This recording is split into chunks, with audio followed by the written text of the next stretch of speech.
telah datang kepadamu tuntunan dari Tuhanmu, obat bagi penyakit-penyakit yang terdapat dalam dada, ya. Hidayah dan rahmat bagi orang-orang mukmin. Sampaikanlah, wahai Nabi Muhammad, bahwa itu adalah anugerah Allah dan rahmatnya, dan karena itu hendaklah mereka bergembira, yakni menyambutnya. Itu lebih baik daripada apa yang mereka sentiasa kumpulkan. Ikhwan akhwat yang dirahmati Allah Subhanahu wa taala. Di antara ulama yang menafsiri ayat yang kedua, yakni kul bifadlillah, ya. Kalau ayat yang pertama yang dinamakan syifa, hudan warahmah, Al-Imam Fakhruddin Ar-Razi yang mengatakan bahwa yang dimaksud apa namanya, anugerah dalam ayat tersebut adalah Islam, sedangkan yang dimaksud rahmah adalah Al-Quran. Ya, yang dimaksud fadlun, kul bi fadlillah, fadlullah, anugerah Allah adalah Islam, dan rahmat Allah adalah Al-Quran. Manakala menurut uh, Profesor Quraish Shihab, ya, dalam menafsiri ayat tersebut, kan ayat yang kedua disebutkan kul bi fadlillah wa bi rahmatihi fa bidzalika falyafrahu. Katakan Muhammad, dengan anugerah Allah dan rahmatnya, maka dengan perkara tersebut falyafrahu, maka bergembiralah, ya. Bahkan ulama akan anugerah Allah, anugerah yang paling besar yang Allah berikan kepada manusia adalah lahirnya Rasulullah Sallallahu Alaihi Wasallam. Maka ayat ini di antara ayat yang dijadikan hujjah oleh ulama-ulama sufiyah dalam bergembira sempena menyambut hari kelahiran Rasulullah Sallallahu Alaihi Wasallam. Ini kita diperintahkan untuk bergembira, kan, untuk menyambut hari lahirnya. Kenapa kalau Rasulullah yang disambut, yang diperingati adalah hari kelahirannya, sedangkan wali-wali Allah yang diperingati adalah hari kewafatannya? Sebab kalau Rasulullah Sallallahu Alaihi Wasallam sebelum lahir sudah dikenal. Sebelum lahir, agama-agama samawi telah menceritakan Rasulullah Sallallahu Alaihi Wasallam. Di antaranya kalau kita sebut dalam Al-Quran apa yang dikatakan oleh Nabiullah Isa alaihi salam. Nabiullah Isa memberikan kabar gembira, ya, akan lahirnya Nabi selepas aku, mim ba'di ismuhu Ahmad. Ya, akan lahir seorang Nabi selepas aku, namanya Ahmad. Ya. Dan diterangkan di mana lahirnya, kawasannya macam mana. Maka itu kalau kita lihat diterangkan bahwa Nabi itu akan muncul di kawasan yang banyak pohon kurma. Maka orang-orang Yahudi ramai yang pergi ke Madinah, yang mereka mengharapkan bayi yang yang akan lahir, yang akan menjadi nabi adalah dari keturunan mereka. Maka banyak kan orang-orang Yahudi yang hijrah pergi Madinah. Dan ada Yahudi yang dari Yaman, ya, dari tempat lain. Banyak yang pergi ke Madinah dengan harapan dari keturunan mereka lah yang akan menjadi nabi. Nah, jadi menunjukkan sebelum datangnya Rasul, Rasul sudah dikenal dengan ciri-cirinya, semuanya sudah jelas. Maka itu lahir hari kelahirannya yang dikenang. Walaupun memang hari kewafatan pun sesuai dengan hari kelahirannya. Kan? Rasulullah Sallallahu Alaihi Wasallam juga menyambut hari kelahirannya bukan setiap tahun, Setiap minggu Rasulullah menyambut hari kelahiran. Dan berdasarkan hadis, apabila Rasulullah Shallallahu Alaihi Wasallam ditanya kenapa Rasulullah puasa hari Senin, maka Rasulullah menjawab, fihi wulitu, disitulah aku dilahirkan. Kan?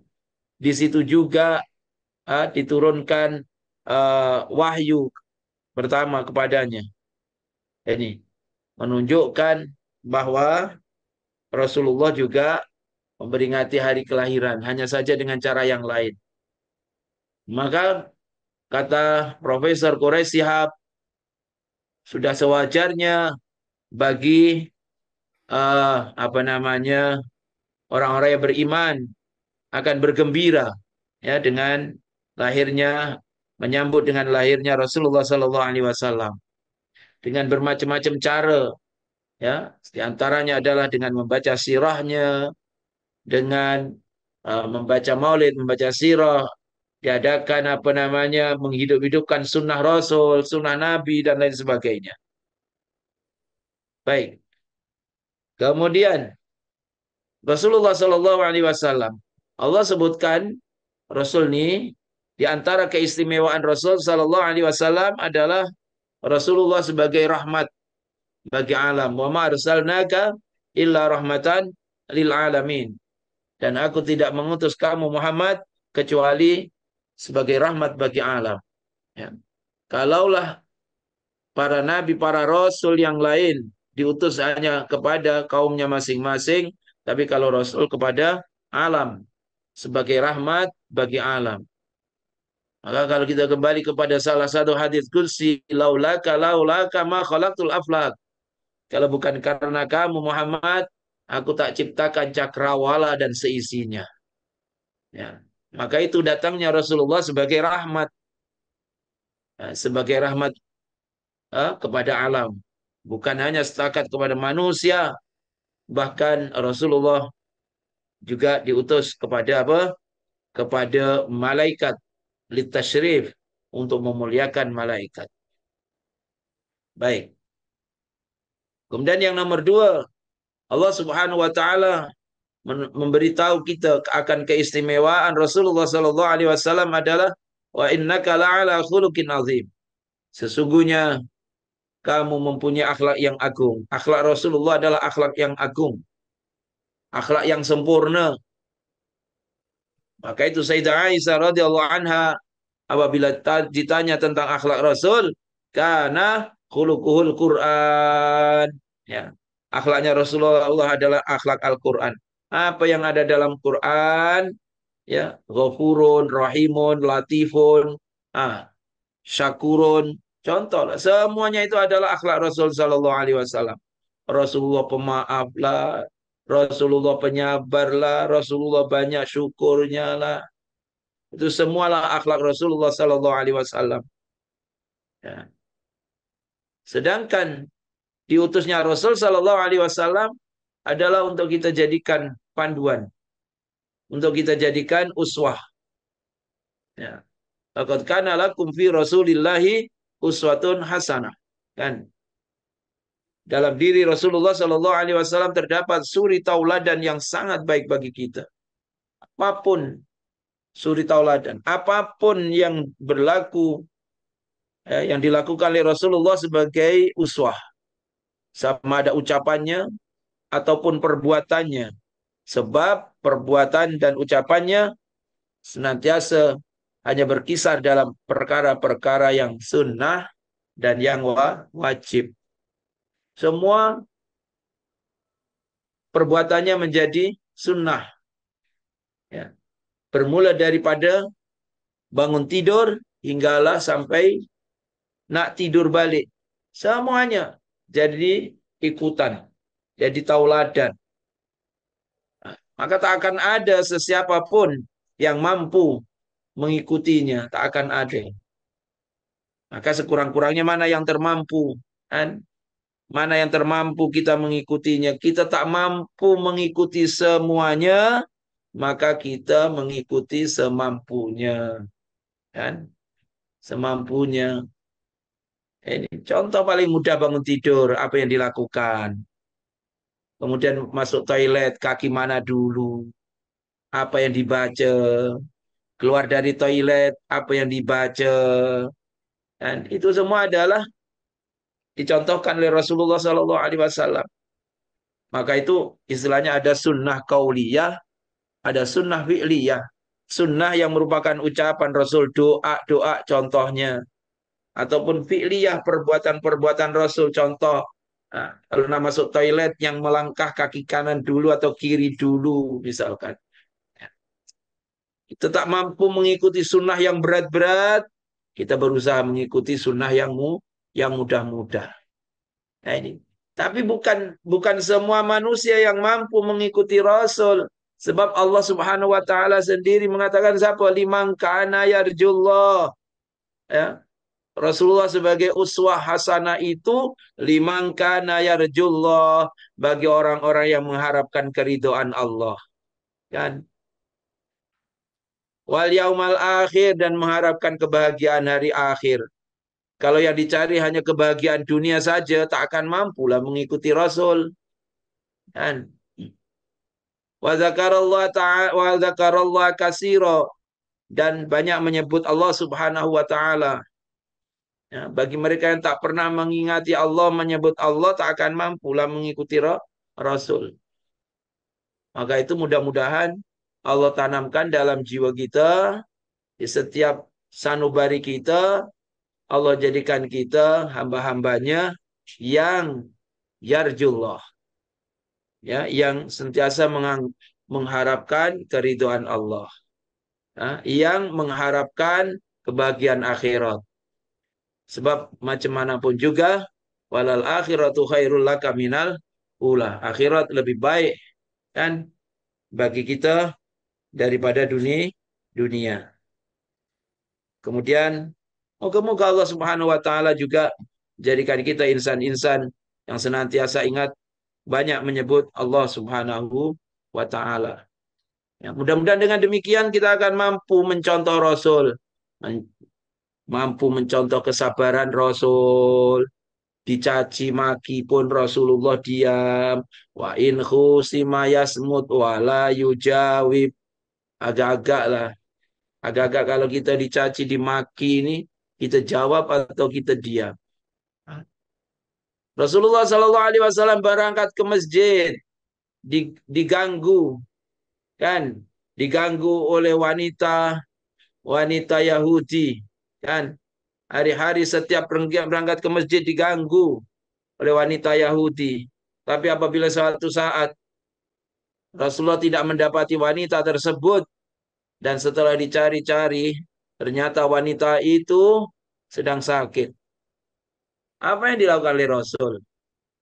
Kalau kita agak-agak apa yang kita lakukan? Ya,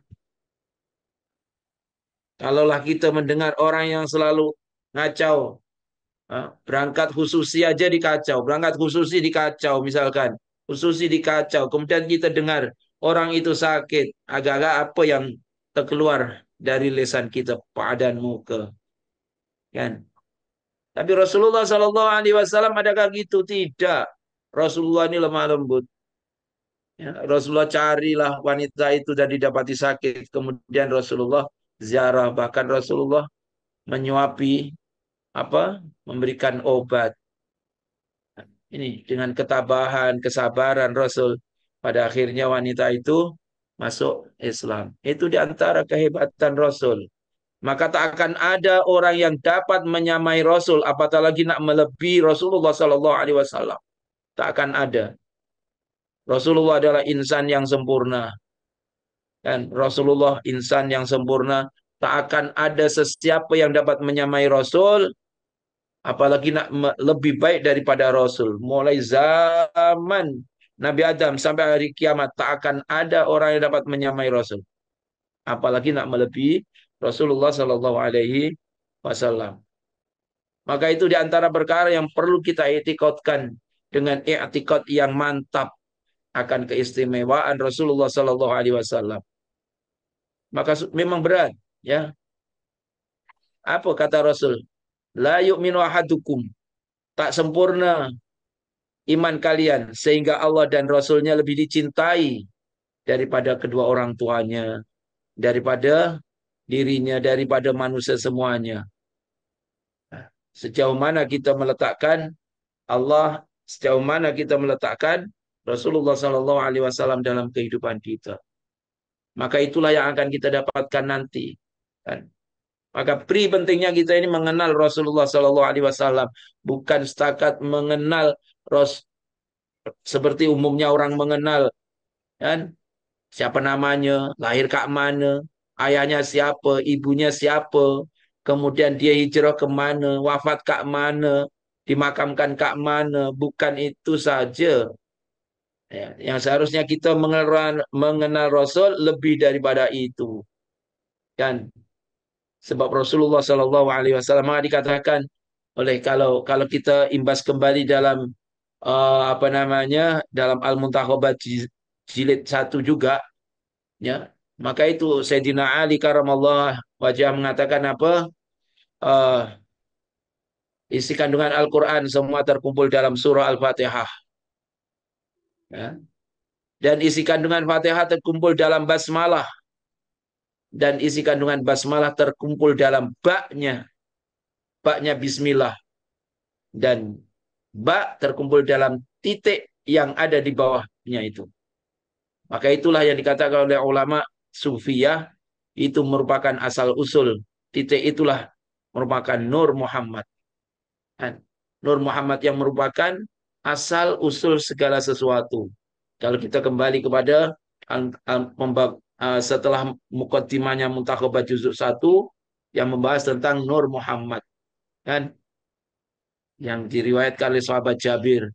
Siapa, wahai Rasulullah, siapa yang pertama kali diciptakan oleh Allah Subhanahu wa taala? Kata Rasulullah, nuru nabika Muhammad. Nurnya nabimu, ya. Nurnya Nabi Muhammad sallallahu alaihi wasallam. Maka kalau kita baca di bab, Rasulullah sallallahu alaihi wasallam telah menciptakan nurnya Rasul bi alfai'am, ya. Qabla ayakhluqa Adam bi alfai'am. Kan 2000 tahun sebelum Allah menciptakan Nabiullah Adam, Allah telah menciptakan nurnya Rasulullah Sallallahu Alaihi Wasallam. Ini. Maka semuanya berasal daripada nurnya Rasulullah Sallallahu Alaihi Wasallam. Maka sudah semestinya, sewajibnya kita memperbanyak selawat kepada Rasul sebagai bukti cinta kita, ya. Di antara sebagai bukti cinta kita adalah memperbanyak selawat, menghidupkan sunnah, nah ini menyebarkan dakwahnya Rasul, kemudian menjaga Islam. Ini di antara menunjukkan cara kita menunjukkan cinta kepada Rasul Sallallahu Alaihi Wasallam. Maka pentingnya kita kenal, tak kenal maka tak cinta, kan? Tak cinta maka tak rindu. Dan macam mana nak rindu kalau tak cinta? Baru kalau sudah cinta insya Allah akan rindu. Kalau rindulah, nah, senantiasa ingat saja, kan? Ingat Rasul, ingat Rasul. Maka muka-muka Allah Subhanahu Wa Taala menanamkan rasa mahabbah, rasa cinta kita dan anak cucu kita kepada Rasulullah Sallallahu Alaihi Wasallam. Muka-muka dengan rasa mahabbah itu akan menjadi sababiahnya mendorong mengikuti sunnah Rasulullah Sallallahu Alaihi Wasallam, dan pada akhirnya akan membawa kita nanti dikumpulkan bersama Rasulullah Sallallahu Alaihi Wasallam, kan, almaru ma'aman ahab, yuksarul mar'u ma'aman ahab, kan, seseorang akan dikumpulkan dengan siapa yang dicintai. Baik ikhwan akhwat yang dirahmati Allah Subhanahu wa taala, ada pengumuman, ya.